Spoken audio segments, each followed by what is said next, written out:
Talking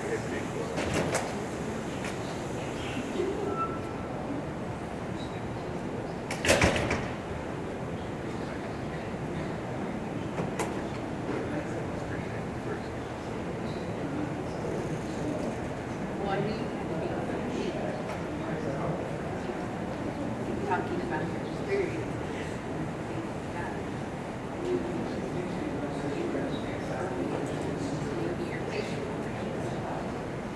I just hear that talk. I need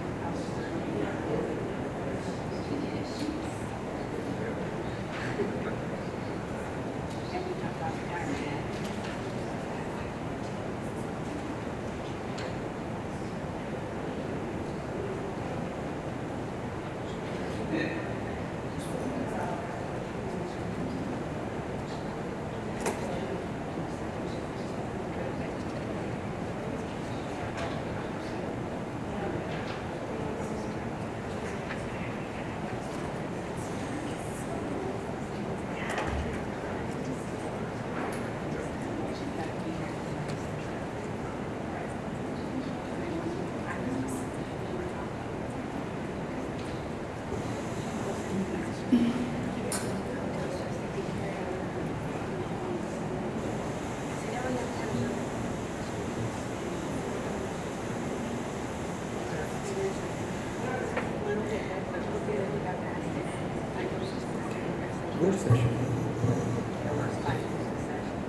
All right, we're on the record before Panel B of the Medical Board of California in the matter of the petition for termination of probation of John Charles Pettit, MD.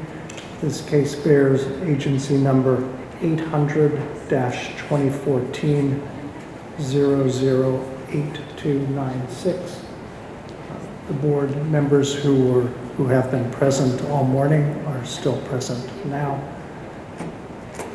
My name is David Benjamin. I'm an administrative law judge for the Office of Administrative Hearings, assigned to conduct this hearing. Today is July 30th, 2015. It's a little bit after 11 o'clock. May I take the appearances, beginning first with the Deputy Attorney General. Yes, good morning, Cindy M. Lopez, Deputy Attorney General. Good morning. Good morning to you. This is a petition for termination of probation. There has been a proposed decision that was prepared and has not been adopted. This is the time for oral argument on this matter. The board's regulations state that the petitioner will have 15 minutes, followed by the Attorney General's office, and that the petitioner will then have another 5 minutes for reply, and the Attorney General's office will have another 5 minutes as well. So let's start with you, Mr. Hall. Good morning.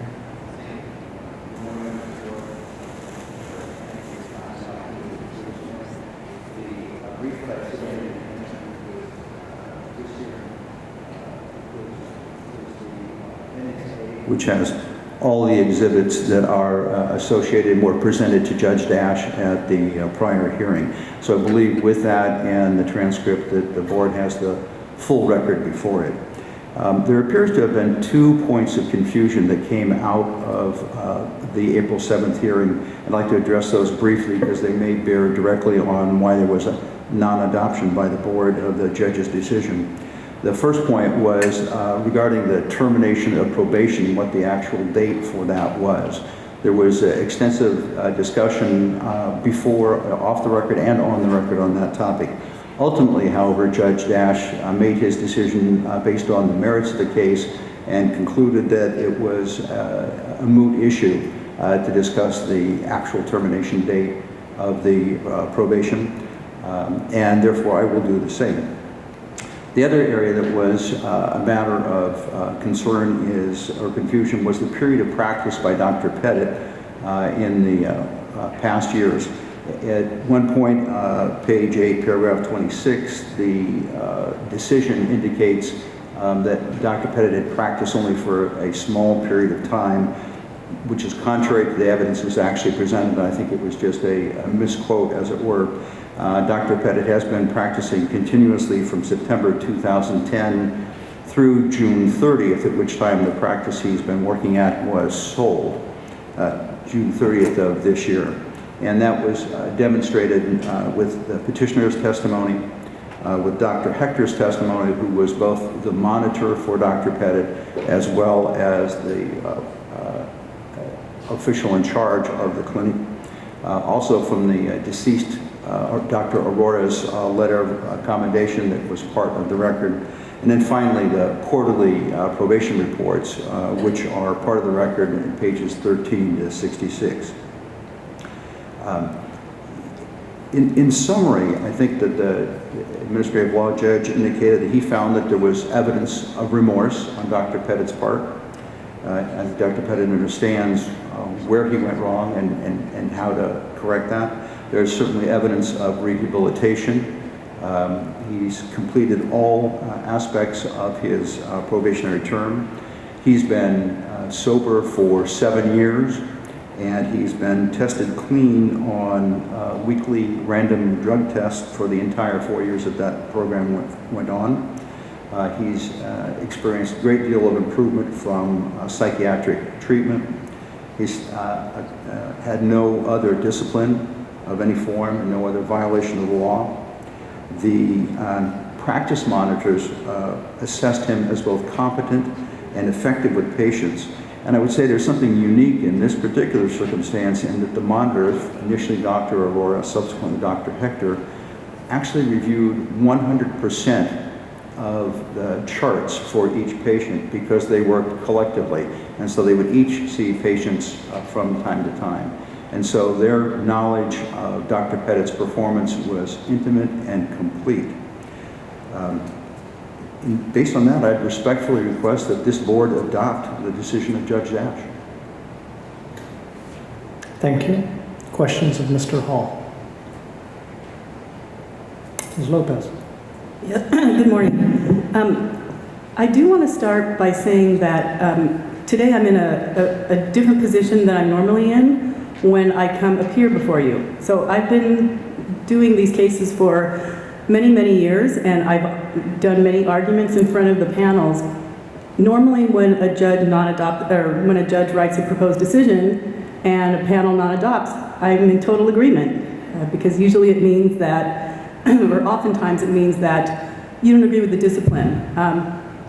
This is a different case. I did the hearing. I did see Dr. Pettit testify.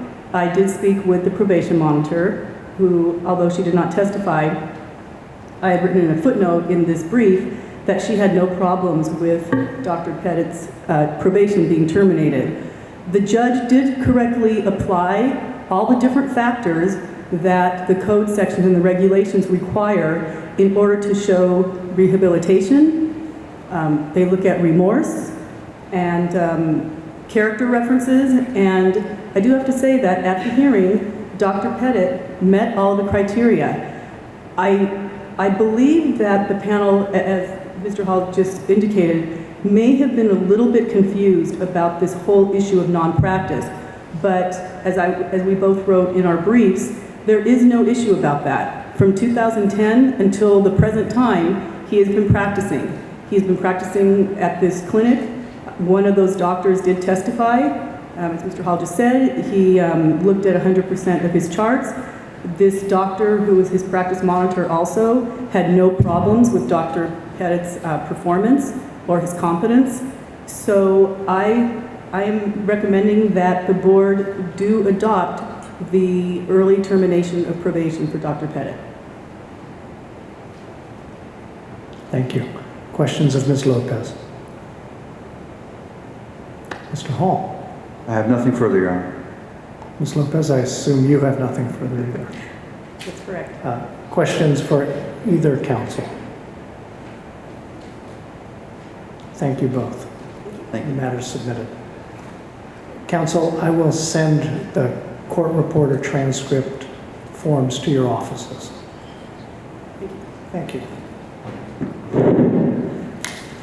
off the record. The board will go into closed session.